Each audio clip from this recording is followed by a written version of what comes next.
नमस्कार, मैं पंकज चौहान और शुरुआत करते हैं सुपरफास्ट खबरों से। District level stakeholder convergence meeting बाल यौन अपराध और पोक्सो अधिनियम और जेजे अधिनियम का कार्यान्वयन। आशादीप फाउंडेशन एक गैर सरकारी स्वयंसेवी संस्था है जो सन 1983 से समाज से उपेक्षित, अवहेलित, शिक्षा एवं अच्छे स्वास्थ्य से वंचित लोगों के उत्थान हेतु निरंतर कार्य करते हुए उन्हें समाज को मुख्य धारा से जोड़कर उन्हें आत्मनिर्भर बनाती है। संस्था समाज के बच्चों, युवा वर्ग, महिलाओं आदि के लिए उन्हें अधिकार दिलाने, शोषण, अत्याचार आदि को रोकने के लिए निरंतर कार्य कर रही है। संस्था यह कार्य NACG India, SAI, EVAC, world vision India, PECVC, German corporation के साथ मिलकर कर रही है। संस्था के डायरेक्टर श्री HK चेट्टी ने सभा में उपस्थित सभी सदस्यों का स्वागत किया और यह बताया कि बच्चों के साथ हो रहा अलग अलग तरीके से बाल शोषण कैसे दूर किया जाए। इस कार्यक्रम में Shri Arun Sharma, DCPO doctor Ashima Srivastava, professor assistant professor, Christ university भाग लेने के लिए उपस्थित हुए। नमस्कार, मैं पंकज चौहान और शुरुआत करते हैं सुपरफास्ट खबरों से।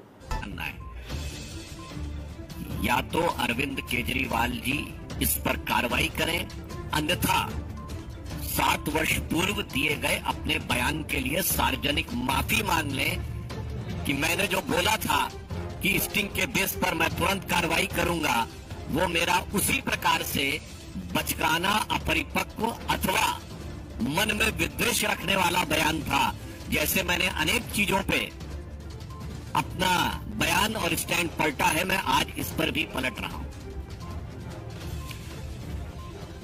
मैं पुनः यह बात कहना चाहता हूं कि आपने देखा कि इतने स्पष्ट प्रमाण के बाद भी कभी वो विश्वास मत के नाम पर बचने का प्रयास करते हैं, कभी बापू की समाधि पर जाकर हास्यास्पद और दुखद ढंग से विषय को डाइवर्ट करने का प्रयास करते हैं, कभी अपने मधुशाला का घोटाला पाठशाला के पीछे छुपाने का प्रयास करते हैं। मुख्य विषय के ऊपर वह जवाब देने से निरंतर बचते रहते हैं।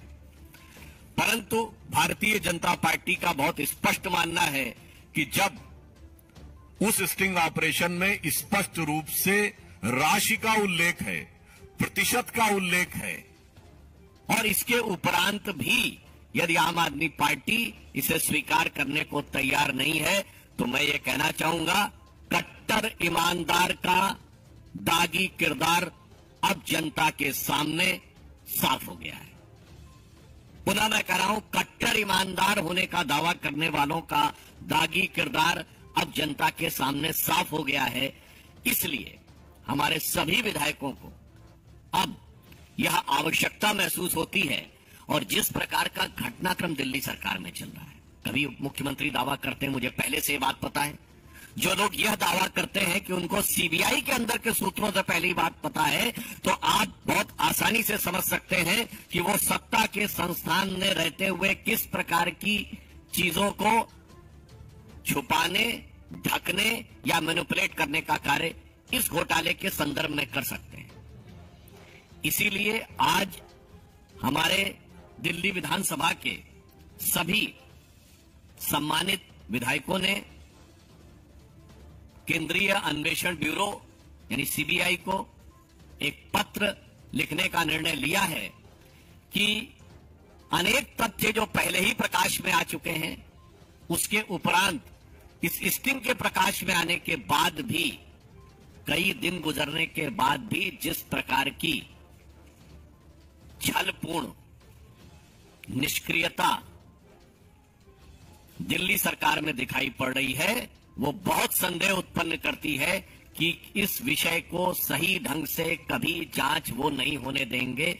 इसलिए CBI को पत्र लिखने का निर्णय लिया है कि CBI इस विषय का शीघ्र संज्ञान ले और इस पर उपयुक्त विधायी यानी वैधानिक और उपयुक्त जांच की कार्रवाई करे, क्योंकि जिस प्रकार के कार्य दिल्ली सरकार कर रही है विषय से भटकाने के लिए, मतलब मैं एक उदाहरण के लिए आपसे कहना चाहूंगा, आप सभी लोग प्रबुद्ध पत्रकार हैं, आप कभी जरा खूब स्टडी करके बताइएगा, जिस पार्टी के पास 90% की मेजॉरिटी हो वो बगैर कहे विश्वास मत की बात करें।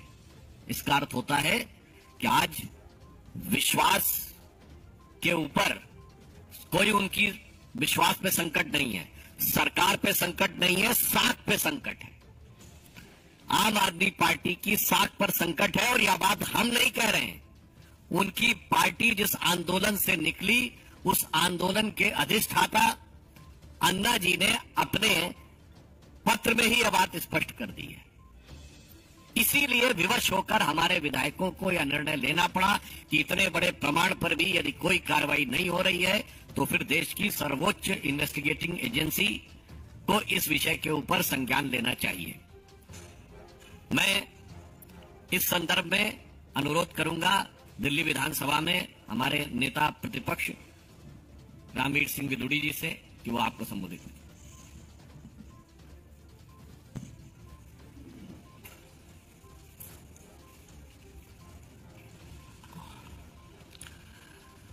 पार्टी के राष्ट्रीय प्रवक्ता और वरिष्ठ नेता आदरणीय श्री सुधांशु त्रिवेदी जी, श्री आरपी सिंह जी, विधायक श्री विजेंद्र गुप्ता जी, मोहन सिंह बिस जी, ओम प्रकाश शर्मा जी, जितेंद्र महाजन जी, अनिल वाजपेयी जी, मीडिया के दिल्ली प्रदेश के प्रमुख हरीश खुराना जी, मीडिया के सभी सम्मानित साथियों, मैं एक बात आज आपको स्पष्ट करना चाहता हूं कि जब नई एक्साइज पॉलिसी लाई गई तो विधानसभा में केवल एक बार चर्चा हुई। दिल्ली के डिप्टी चीफ मिनिस्टर और दिल्ली के chief minister Bharatiya Janata party के विधायकों के सवालों का जवाब नहीं दे पाए। हमारा सवाल था कि दिल्ली में कुल शराब के ठेके हैं 639 और सरकार कह रही थी कि दिल्ली में 849 शराब के ठेके हैं और हम उनकी उतनी ही संख्या रख रहे हैं। 377 सरकारी शराब के ठेके थे और 262 प्राइवेट शराब के ठेकेदारों के पास थे। दूसरी बात, हमने विधानसभा में रिकॉर्डिंग है उसकी, deputy chief minister Manish Sisodia से यह पूछा कि क्या शराब के ठेकेदारों का कमीशन बढ़ा दिया गया है, तो उन्होंने विधानसभा में जवाब नहीं दिया। मेरा स्टार्ट क्वेश्चन था, सप्लीमेंट्री मैंने पूछी, उन्होंने जवाब नहीं दिया। उन्होंने कहा आप लीडर पोजीशन है, आपको सब मालूम है। पॉलिसी की कॉपी हमको उपलब्ध नहीं कराई गई और हाउस के अंदर हमने कहा कि शराब के ठेकेदारों का कमीशन 2% से बढ़ाकर 12% कर दिया है। तीसरी बात हमने कही कि देखिए आप नियमों का उल्लंघन कर रहे हैं। आपने शराब सर्व करने का समय रात 10 बजे से बढ़ाकर प्रातः 3 बजे तक कर दिया है। दिल्ली पुलिस की एनओसी नहीं ली गई है। तीसरी बात हमने कही कि देखिए दिल्ली में 100 ऐसे नगर निगम के वार्ड्स हैं जहां मास्टर प्लान हमको शराब के ठेके खोलने की अनुमति नहीं देता है और डिप्टी चीफ मिनिस्टर ने इस बात को स्वीकार किया कि हाँ 100 वार्ड्स ऐसे हैं, लेकिन उसके बावजूद भी 300 शराब के ठेके शराब के ठेकेदारों से मोटी रकम लेकर रिहायशी क्षेत्रों में या नॉन कन्फर्मिंग एरिया में या जो मिक्स लैंड यूज की सड़कें थी उन पर खोल दिए गए। चौथी बात, हमने उनको कहा कि साहब अगर कोई शिकायत करता है कि शराब की क्वालिटी ठीक नहीं है तो उसकी जांच सरकार की लैब में होनी चाहिए, लेकिन सरकार ने कहा कि सरकार की लैब में नहीं होगी, जो शराब के ठेकेदार हैं उनकी लैब में ही टेस्टिंग होगी। तो इस पर भी हमने अपना ऐतराज दर्ज कराया था। एक कितनी मजेदार बात उन्होंने हाउस के अंदर कही कि हम दिल्ली के लोगों को शराब पीने के तरीके सिखलाएंगे और उसके लिए 5 शराब के ठेके खोलेंगे। हमने कहा भाई आपने तो दिल्ली में पिछले 7-7.5 सालों में एक स्कूल नहीं खोला, एक कॉलेज नहीं खोला, लेकिन शराब पीने के तरीके आप सिखलाएंगे, उसके लिए 5 स्कूल आप खोलेंगे। तो ये बात भी उन्होंने कही। ये लोग कहते हैं कि 849 शराब के ठेके केवल हमने खोलने की योजना बनाई है, ये झूठ बोलते हैं। इन्होंने 1000 लाइसेंस बैंक्वेट हॉल के मालिकों को, होटल रेस्टोरेंट्स में जो बार्स हैं उनको भी इन्होंने दिए। इन्होंने दिल्ली में यदि नीचे शराब का ठेका है तो फर्स्ट फ्लोर पे डांस बार की भी अनुमति दे दी। और तीसरी एक और मजेदार बात देखिए कि इन्होंने कहा कि जहां शराब का ठेका है वहीं उसके बगल में ही शराब पीने की व्यवस्था की जाएगी, जबकि दिल्ली पुलिस से कोई एनओसी इस संबंध में इन्होंने नहीं ली। अब इनका यह भी कहना था कि दिल्ली में जो नई शराब नीति है ये वर्ल्ड क्लास एक्साइज पॉलिसी है, इससे हमारी आय जो है वो 6,500 करोड़ रुपए से बढ़ के 10,000 करोड़ रुपया हो जाएगी। लेकिन आज मैं इतना जरूर कह रहा हूं कि बिक्री डबल हो गई, लेकिन आय जो है वो आधी भी नहीं रही। अरविंद केजरीवाल, आपको ये तो बताना होगा, जिस शराब नीति को आप कहते थे वर्ल्ड क्लास एक्साइज पॉलिसी है, आखिर उसको वापस क्यों लिया? और जो स्टिंग अभी जो आया है, और जो बात हम हाउस के अंदर कहते थे कमीशन 2% से बढ़ाकर 12% कर दिया, जो शराब के ठेकेदारों को उन्होंने शराब के ठेके दिए उन्होंने स्वीकार कर लिया है हाँ कि कमीशन 2% से बढ़ाकर 12% किया। लेकिन डिप्टी चीफ मिनिस्टर और चीफ मिनिस्टर भाजपा के विधायकों को इसकी जानकारी देने के लिए तैयार नहीं थे। अब शराब के ठेकेदार कह रहे हैं कि हाँ 2% से बढ़ाकर 12% हुआ और उसमें से 6% शराब के ठेकेदारों के जेब में गया और 6% जो है वो सरकार केजरीवाल या सिसोदिया की जेब में गया। यही मैं कहना चाहता था। अरविंद केजरीवाल कभी विधानसभा में चर्चा कराते नहीं है, चर्चा से भाग खड़े होते हैं। कभी चीफ मिनिस्टर भी और डिप्टी चीफ मिनिस्टर जो सवाल हमने विधानसभा के अंदर रखे हैं या विधानसभा के बाहर रखे हैं उन पर कभी आज तक उन्होंने जवाब नहीं दिया है। मैं आज जरूर चाहूंगा कि वो हमारे सवालों का जवाब अब तो कम से कम देने का कष्ट करें। मैं यही कहना चाहता था। बहुत बहुत धन्यवाद।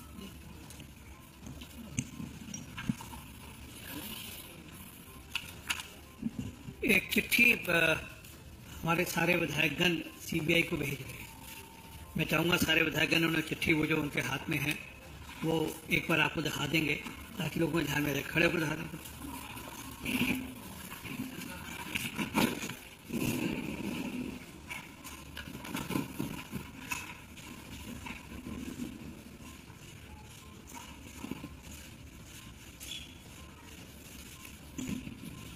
नमस्कार, मैं पंकज चौहान और शुरुआत करते हैं सुपरफास्ट खबरों से। आज हमारे साथ हमारे पूर्व अध्यक्ष यशस्वी सांसद आदरणीय मनोज तिवारी जी आपको एक अति महत्वपूर्ण विषय पे संबोधित करेंगे। मैं सीधे हमारे आदरणीय सांसद श्री मनोज तिवारी जी को कहूंगा कि आपके साथ संबोधन शुरू करें।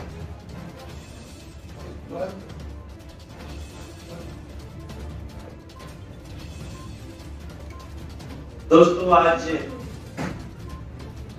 मैं अपने प्रदेश के मीडिया देख रहे हरीश खुराना जी और अपने सभी साथियों के साथ जिस विषय पे बात करने बैठा हूं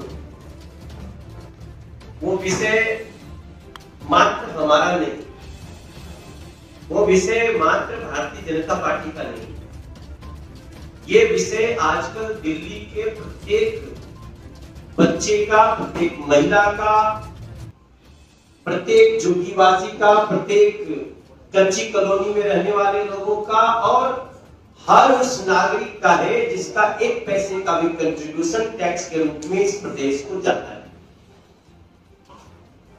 आज हम देख रहे हैं कि शराब के एक लूट को दिल्ली की जनता गलियों में भी डिस्कस कर रही है, लेकिन कोई भी एक स्थानीय स्तर का भी नेता आम आदमी पार्टी का इस पे बोलने को तैयार नहीं होता है। यहां तक कि अगर मीडिया भी कभी प्रेस कॉन्फ्रेंस में पूछ दिया तो ऐसे कुर्सी छोड़ के निकलते हैं जैसे लगता है उस कुर्सी में कुछ ऐसा पदार्थ रख दिया गया है जिससे उनको बड़ा खतरा हो रहा है। तेजी से भागते हैं, वो चाहे जो भी हो, चाहे मनीष सिसोदिया हो या उनके और प्रवक्ता। हमें ये तो समझ में आ रहा है कि इनको पता है कि शराब घोटाले को लेकर जिस प्रकार से अभी स्टिंग आ गया है, उसके बाद तो किसी भी प्रश्न का जवाब दे नहीं सकते, क्योंकि अगर जवाब देते तो जिस दिन ये स्टिंग आई आरोपी नंबर 13 के पिता की, उस दिन कोई भी आम आदमी पार्टी का प्रवक्ता या कोई विधायक या कोई सांसद भारतीय जनता पार्टी के किसी भी प्रवक्ता से या सांसद से या विधायक से बहस करने को, किसी चैनल पे बैठने को तैयार नहीं हुआ। उस दिन हमने भी 3-4 चैनल पे बैठने के लिए जो ड्यूटी लगाई थी हमारी पार्टी ने, हमने उसको पूरा किया, लेकिन कोई भी स्टिंग के ऊपर बोलने को तैयार नहीं हुआ, क्योंकि ये स्टिंग सीधा सीधा प्रमाण है कि किस प्रकार से दिल्ली में एक भोली भाली सूरत दिखाते हुए इतनी बड़ी लूट की गई है, किस प्रकार से दिल्ली को शराबी बनाने की एक बहुत बड़ी साजिश रची गई। लेकिन आज जब हम आपके सामने बैठे हैं तो चिंता की लकीर थोड़ी सी दिल्ली के लोगों के चेहरे पे और भी बड़ी हो गई। दिल्ली के सरकार में बैठे हुए लोगों के सांसद ऐसी भाषा का प्रयोग करते हुए देखे जा रहे हैं जिस भाषा को हम एक सामान्य कर्मचारी से भी नहीं बोल सकते, वो भाषा दिल्ली के संवैधानिक पद के सबसे ऊंची कुर्सी पर बैठे हुए व्यक्ति के लिए बोली जा रही है। और बोलने वाले कौन है? सांसद है, जिनके साथ माननीय शब्द जुड़ता है। जब किसी के साथ माननीय शब्द जुड़े, इसका मतलब कि वो इस देश की संवैधानिक व्यवस्थाओं का सम्मान करने वाला। इतना फ्रस्ट्रेशन कि आप गाली गलौज पे उतर गए हैं। इतना आपको गुस्सा आ रहा है कि आप दिल्ली प्रदेश के सर्वोच्च संवैधानिक पद पे बैठे हुए व्यक्ति को रेतुकार करते हैं।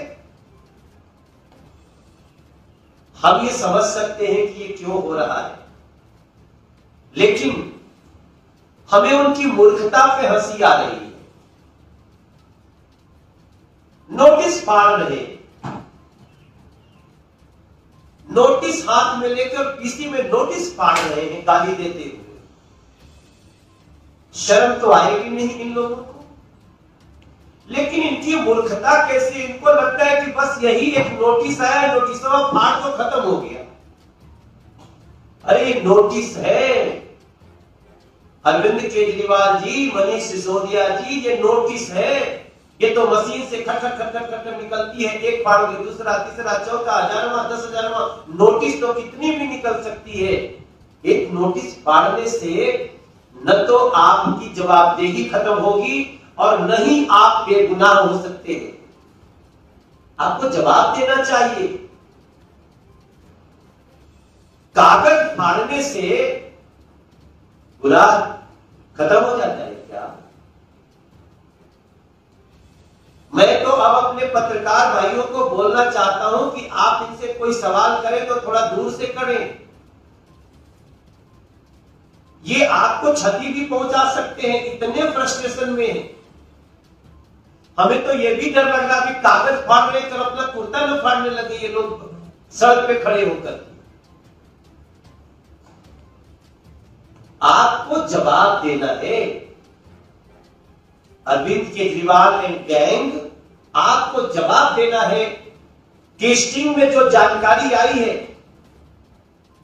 जो पैसों को कैश करके आपके नेताओं के घर में पहुंचाना था, मनीष सिसोदिया के घर में पहुंचाना था, उसका जवाब दो दिल्ली को।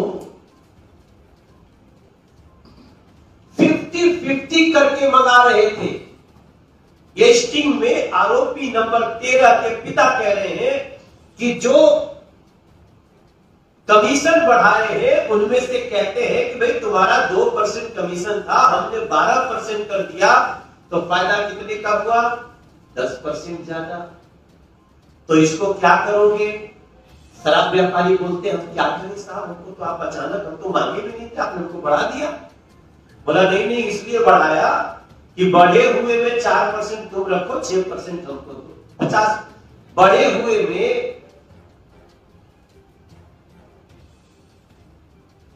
अगर 2% का 12% हो गया तो 6%, उसका 50% हमको दो। इन लोगों की पूरी जो स्कीम की जानकारी है उसको आप ही सुनेंगे। अब तो आप पत्रकार भाई बहन ही नहीं, अब तो दिल्ली के गली गली में इसको जोड़ा घटाया जा रहा है। तो इनको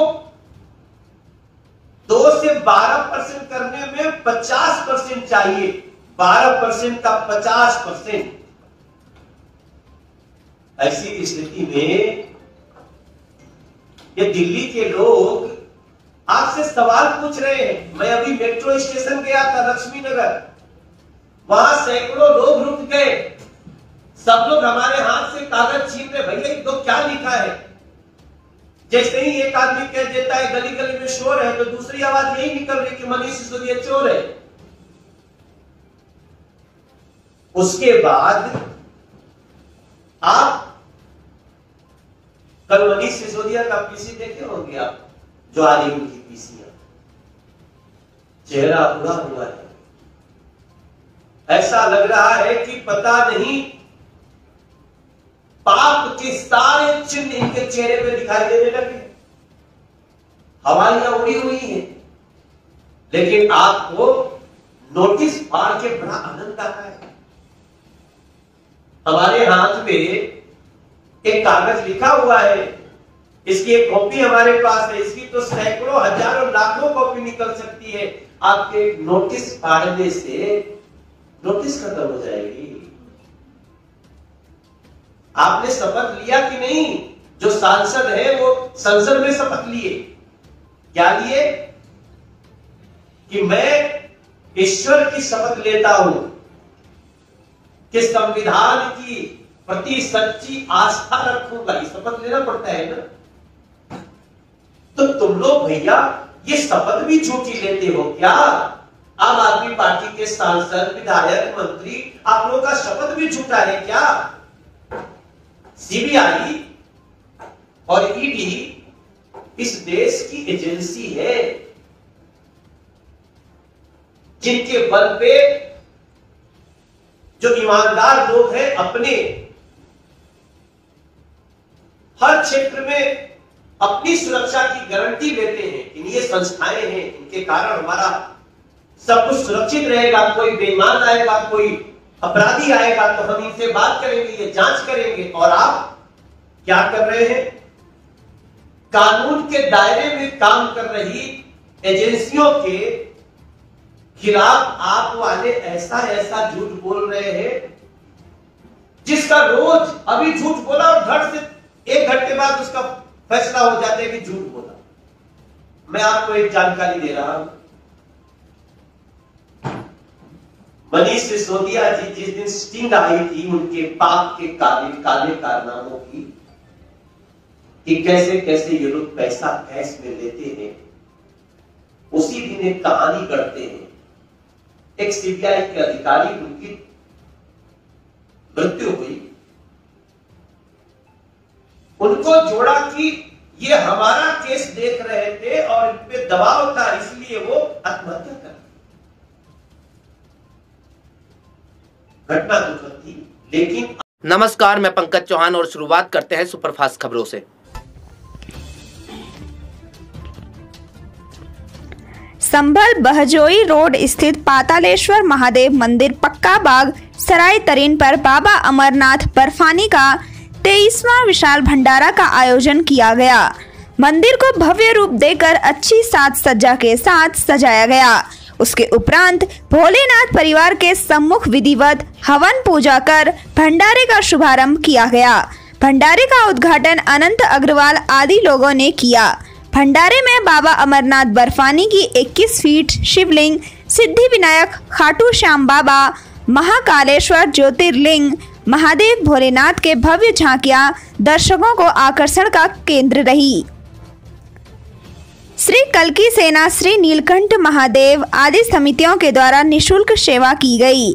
सेवादारों ने अपनी जिम्मेदारी बखूबी निभाई। इस दौरान बहजोई संभल रोड स्थित रूट डाइवर्ट किया गया, जो कि पक्के बाग मंदिर के पीछे से सुचारू रूप से चालू रहा। इस दौरान कमेटी से कपिल सिंघल, कौशल, जयप्रकाश गुप्ता, सुमित सराफ आदि लोग मौजूद रहे। पुलिस प्रशासन भी सुरक्षा में तैनात रहा।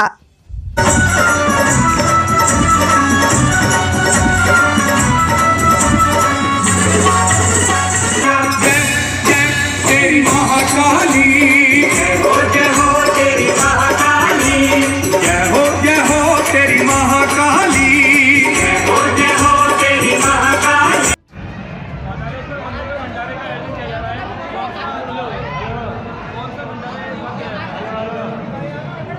पहले तो सभी से भक्तों को सिर्फ जय भोले की। पातालेश्वर मंदिर पर विगत 23 वर्षों से बाबा बर्फानी का भंडारा निरंतर चला आ रहा है, जिसमें अनेक संस्थान निस्वार्थ सेवा करती हैं। पानी की, मेडिकल एड की, लाइनों में मतलब लगे हुए बालकों की खाना मतलब भंडारे में खाना वगैरह परोसने की निस्वार्थ सेवा करती हैं, जिसमें लगभग 1-1.25 लाख आदमी मतलब ये महिला पुरुष भंडारे में आते हैं, प्रसाद ग्रहण करते हैं। सुबह मतलब ये सुबह 11 बजे ये भंडारा प्रारंभ हुआ, जिसका शुभारंभ राजेश सिंघल, क्षेत्रीय अध्यक्ष भाजपा पश्चिमी, उनके करकमलों द्वारा अरविंद कुमार अरोड़ा के द्वारा हुआ।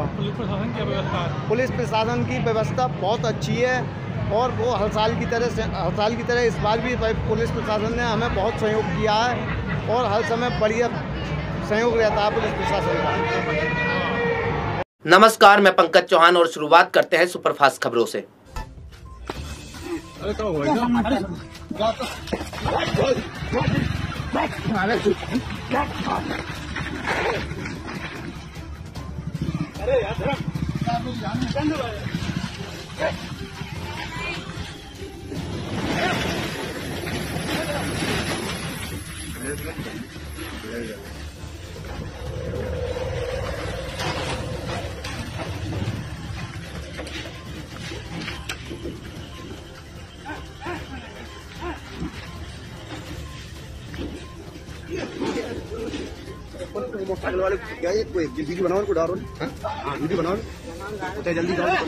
नमस्कार, मैं पंकज चौहान और शुरुआत करते हैं सुपरफास्ट खबरों से।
नमस्कार, मैं पंकज चौहान और शुरुआत करते हैं सुपरफास्ट खबरों से।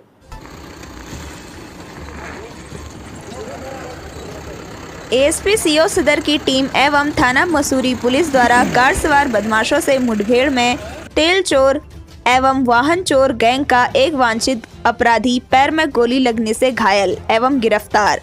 अवगत कराना है कि दिनांक 3 सितंबर 2022 को मसूरी पुलिस द्वारा तेल चोरी गैंग के वांछित अभियुक्त की तलाश में चौकी जेल क्षेत्र में चेकिंग के दौरान कार सवार अपराधियों से मुठभेड़ में एक वांछित अपराधी मोहसिन पुत्र रजवा निवासी ग्राम नाहल थाना मसूरी पैर में गोली लगने के बाद गिरफ्तार हुआ है। इसका साथ ही अन्नू पुत्र तसव्वर भागने में सफल रहा है। थाना मसूरी क्षेत्र में पुलिस की बदमाशों से मुठभेड़ हुई है। मसूरी पुलिस और जो थाने की क्राइम टीम है वो एक जो तेल चोरी और वाहन चोरी का गैंग है उसके एक वांछित की तलाश में एक क्षेत्र में थी। इसी बीच में उनको जानकारी मिली कि जो उक्त वांछित अभियुक्त है मोहसिन पुत्र रजवा निवासी ग्राम नाहल, ये जेल चौकी के रास्ते होता हुआ नाहल की ओर जा रहा है। पुलिस टीम के द्वारा इसका पीछा किया गया और पीछा करने के दौरान जो इसकी गाड़ी थी वो सड़क के किनारे एक गड्ढे में फंस गई, जिसके बाद इसके द्वारा गाड़ी से निकलकर पुलिस टीम पर फायरिंग करते हुए भागने का प्रयास किया गया। पुलिस टीम के द्वारा भी जवाबी फायरिंग की गई और इसमें जो मोहसिन है इसके पैर में गोली लगी है, घायल है। इसके साथ एक इसका दूसरा साथी भी था जो भागने में फरार रहा है, वो भी पुलिस टीम पर फायरिंग करता हुआ भागा है। उसका नाम मोहसिन के द्वारा अन्नू पुत्र तसव्वर बताया गया है। ये दोनों मिलकर तेल चोरी और वाहन चोरी का एक गैंग चलाते हैं। इनके पास से जो जिस गाड़ी में लोग जा रहे थे बलेनो गाड़ी, उसके बारे में जानकारी की गई है तो ये गाड़ी भी दिल्ली से चोरी है, ऐसी जानकारी हुई है। जो मोहसिन घायल अपराधी है इस पर अलग अलग जनपदों के अलग अलग थानों में तकरीबन 3 दर्जन मुकदमे पंजीकृत हैं, जिनमें हत्या का प्रयास, शस्त्र अधिनियम, चोरी, लूट जैसे और गैंगस्टर जैसे गंभीर मुकदमे हैं। जो घायल अभियुक्त है इसको इलाज के लिए अस्पताल भिजवा दिया गया है। जो दूसरा फरार अभियुक्त है उसकी जानकारी की जा रही है और अग्रिम वैधानिक कार्रवाई प्रचलित है। नमस्कार, मैं पंकज चौहान और शुरुआत करते हैं सुपरफास्ट खबरों से। आशादीप फाउंडेशन एक गैर सरकारी स्वयंसेवी संस्था है जो सन 1983 से समाज से उपेक्षित, अवहेलित, शिक्षा एवं अच्छे स्वास्थ्य से वंचित लोगों के उत्थान हेतु निरंतर कार्य करते हुए उन्हें समाज को मुख्य धारा से जोड़कर उन्हें आत्मनिर्भर बनाती है। संस्था समाज के बच्चों, युवा वर्ग, महिलाओं आदि के लिए उन्हें अधिकार दिलाने, शोषण, अत्याचार आदि को रोकने के लिए निरंतर कार्य कर रही है। संस्था यह कार्य NACG India, SAI, EVAC, world vision India, PECVC, German corporation के साथ मिलकर कर रही है। संस्था के डायरेक्टर श्री HK चेट्टी ने सभा में उपस्थित सभी सदस्यों का स्वागत किया और यह बताया कि बच्चों के साथ हो रहा अलग अलग तरीके से बाल शोषण कैसे दूर किया जाए। इस कार्यक्रम में Shri Arun Sharma, DCPO doctor Ashima Srivastava, professor assistant professor, Christ university भाग लेने के लिए। नमस्कार, मैं पंकज चौहान और शुरुआत करते हैं सुपरफास्ट खबरों से। सिसोदिया जी शराब नीति पे या तो बोल नहीं रहे हैं, बोल रहे हैं तो बहुत बड़ा झूठ बोलते हैं। आज उसी कड़ी में एक नया खुलासा करते हुए हमारे प्रदेश अध्यक्ष श्री आदेश गुप्ता जी आपके बीच में हैं। मेरे साथ मेरे सहयोगी भाई हरिहर रघुवंशी जी हैं। अब मैं निवेदन करूंगा आदरणीय आदेश गुप्ता जी से कि आप सबको संबोधित करते हुए जो खुलासा नई चीज़ें सामने आई हैं उसके आपके सामने रखें। आदरणीय आदेश गुप्ता जी। धन्यवाद हरीश जी, रघुवंशी जी, सभी पत्रकार मित्रों को मेरा नमस्कार। आज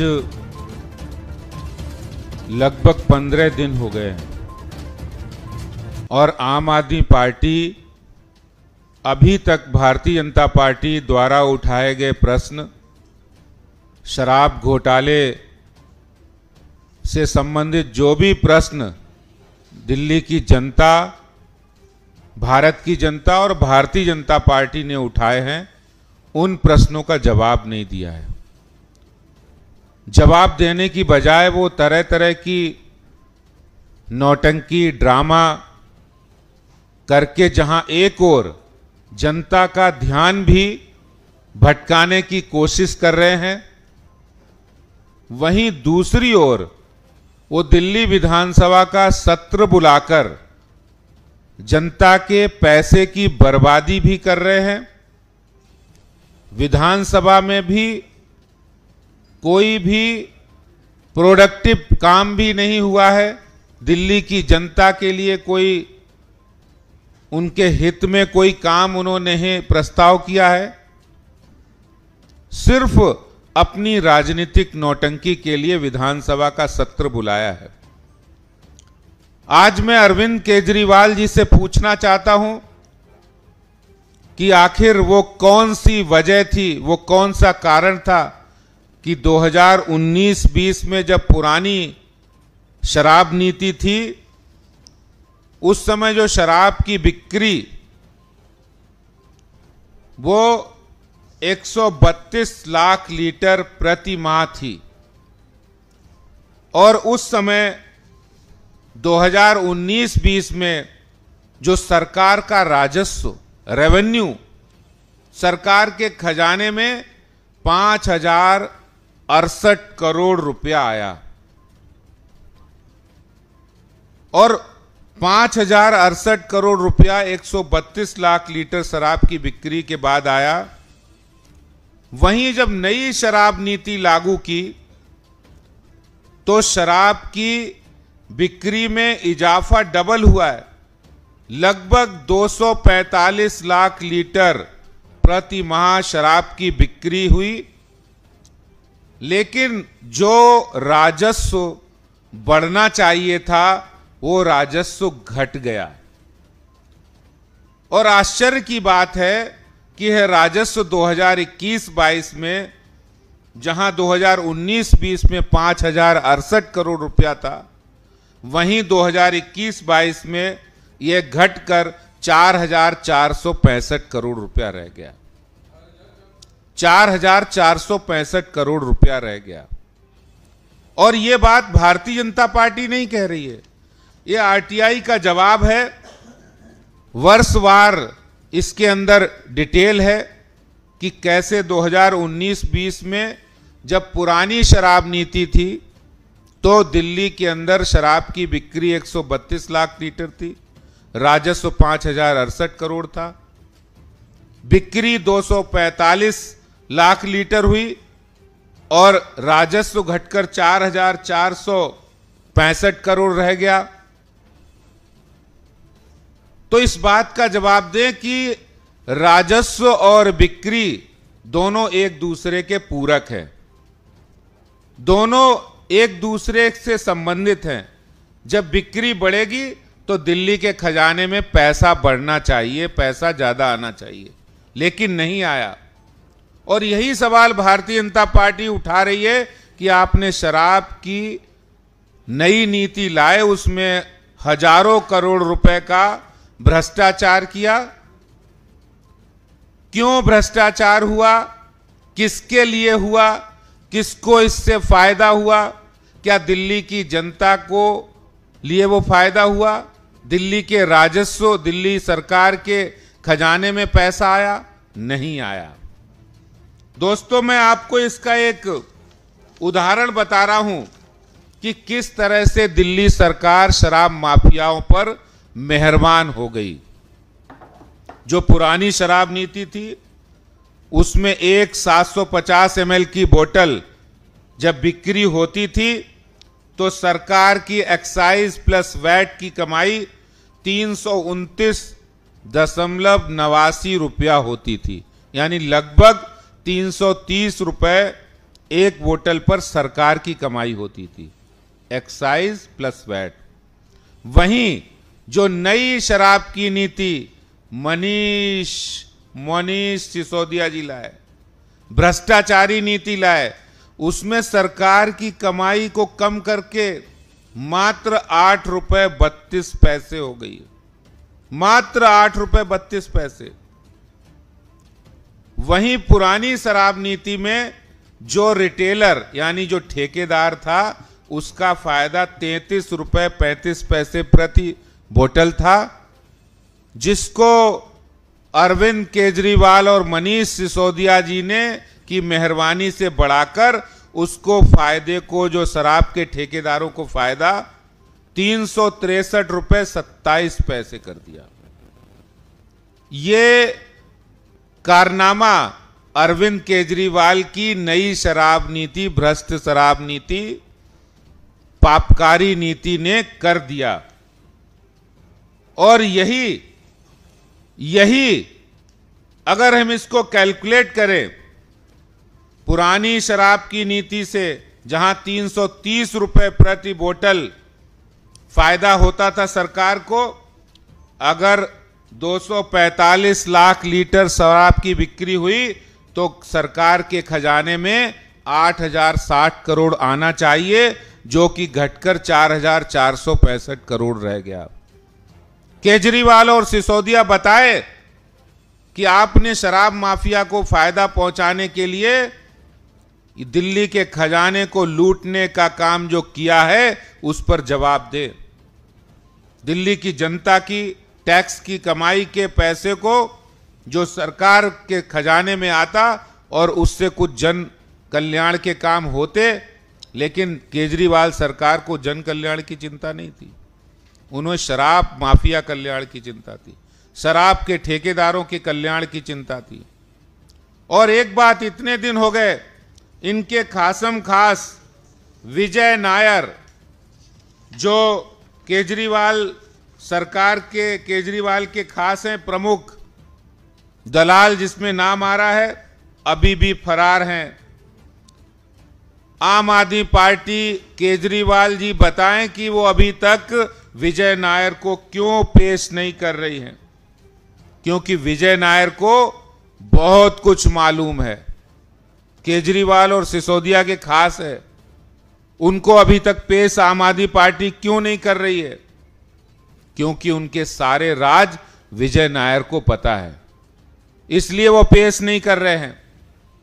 तीसरा जो सवाल है कि ये जो आप शराब पॉलिसी लाए, उसका जो समय था वो समय आपने चुना पंजाब के चुनाव से पहले, इसलिए स्वाभाविक प्रश्न है कि पंजाब में के चुनाव में शराब माफिया की मदद से, शराब माफिया के पैसे से आपने पंजाब चुनाव लड़ा और पंजाब के चुनाव में शराब माफिया के पैसे का इस्तेमाल हुआ।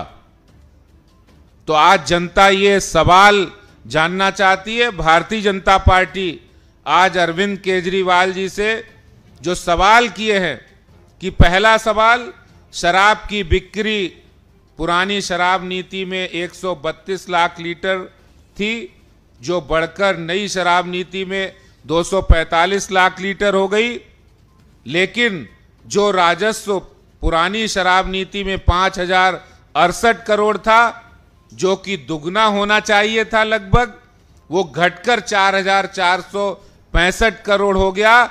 इस पर केजरीवाल जवाब दे।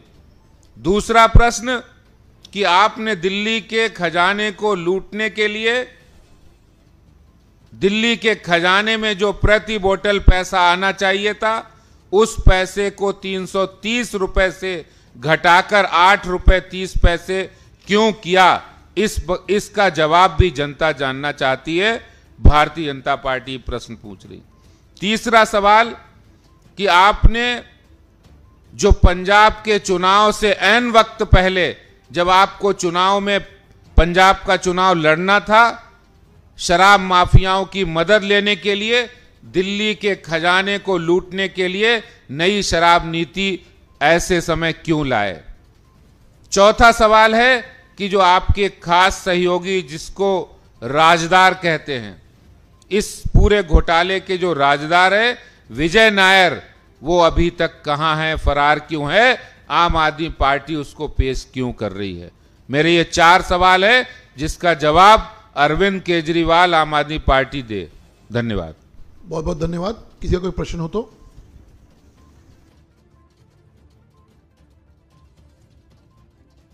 नमस्कार, मैं पंकज चौहान और शुरुआत करते हैं सुपरफास्ट खबरों से।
नमस्कार, मैं पंकज चौहान और शुरुआत करते हैं सुपरफास्ट खबरों से।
Om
नमस्कार, मैं पंकज चौहान और शुरुआत करते हैं सुपरफास्ट खबरों से।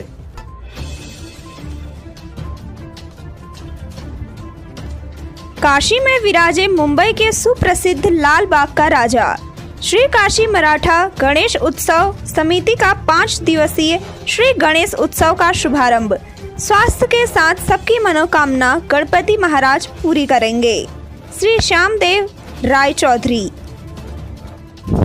मुंबई के सुप्रसिद्ध लाल बाग का राजा श्री गणेश जी का आज आस भैरव स्थित अग्रवाल भवन के सभागार में श्री खुंटे जी महाराज के आचार्य तत्व में 16वां श्री गणेश उत्सव समारोह शहर दक्षिणी के पूर्व विधायक श्यामदेव राय चौधरी ने दीप जलाकर व महाआरती कर शुभारंभ किया। समारोह में मुख्य सर्वश्री माणिक राव, सुनील शिंदे, विकास सहित अनेक गणमान्य शामिल रहे। अतिथियों का स्वागत अध्यक्ष सुहास पाटिल, धन्यवाद प्रकाश संरक्षक संतोष पाटिल ने किया।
नमस्कार, मैं पंकज चौहान और शुरुआत करते हैं सुपरफास्ट खबरों से।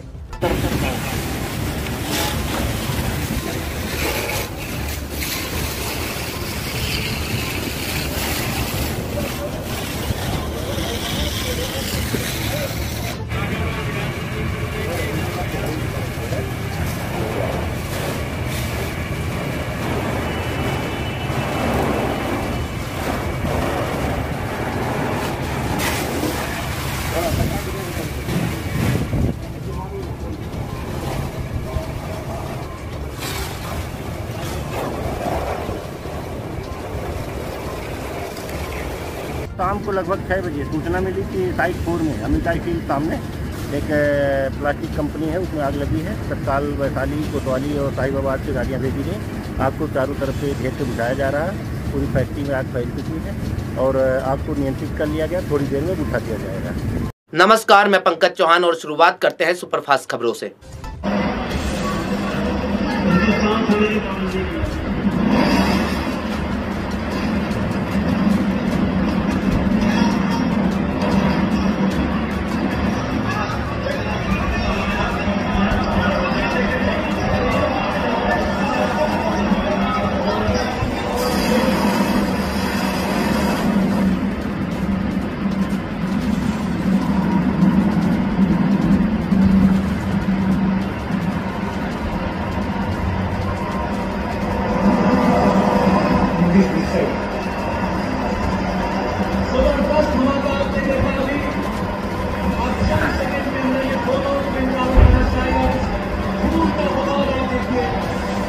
नमस्कार, मैं पंकज चौहान और शुरुआत करते हैं सुपरफास्ट खबरों से।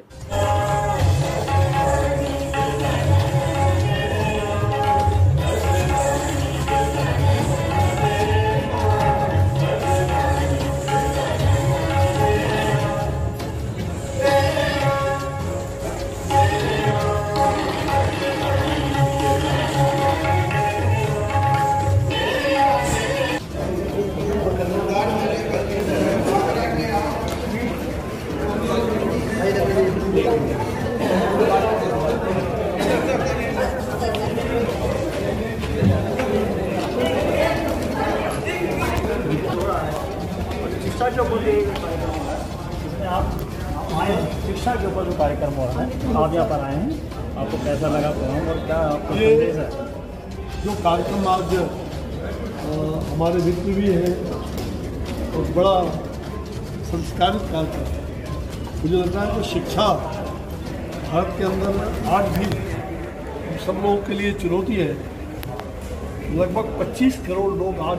नमस्कार, मैं पंकज चौहान और शुरुआत करते हैं सुपरफास्ट खबरों से।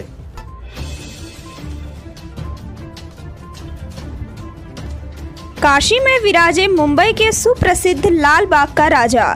श्री काशी मराठा गणेश उत्सव समिति का 5 दिवसीय श्री गणेश उत्सव का शुभारंभ। स्वास्थ्य के साथ सबकी मनोकामना गणपति महाराज पूरी करेंगे। श्री श्यामदेव राय चौधरी। मुंबई के सुप्रसिद्ध लाल बाग का राजा श्री गणेश जी का आज आस भैरव स्थित अग्रवाल भवन के सभागार में श्री खुंटे जी महाराज के आचार्य तत्व में 16वां श्री गणेश उत्सव समारोह शहर दक्षिणी के पूर्व विधायक श्यामदेव राय चौधरी ने दीप जलाकर व महाआरती कर शुभारंभ किया। समारोह में मुख्य सर्वश्री माणिक राव, सुनील शिंदे, विकास सहित अनेक गणमान्य शामिल रहे। अतिथियों का स्वागत अध्यक्ष सुहास पाटिल, धन्यवाद प्रकाश संरक्षक संतोष पाटिल ने किया।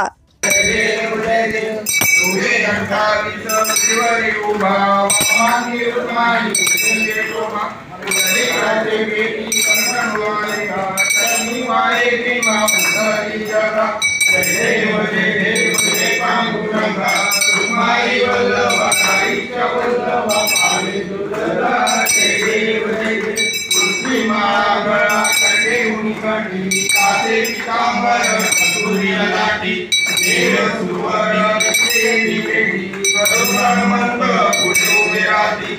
देव जय पांडुरंगा माई वल्लभ आईच्या वल्लभ पावे दुर्गा देव जय धन्य देवना क्षेत्रपाळा दुर्गांची कमळे वनमाळा आई रुक्माबाई नानी असरा ओमाळची राजा विठुबा देव जय पांडुरंगा माई वल्लभ आईच्या वल्लभ पावे दुर्गा देव जय वार त्या तुमयेनी जगागे मारे सुंदरती विद्या परावा वैष्णवनती पंढरीचा महिमा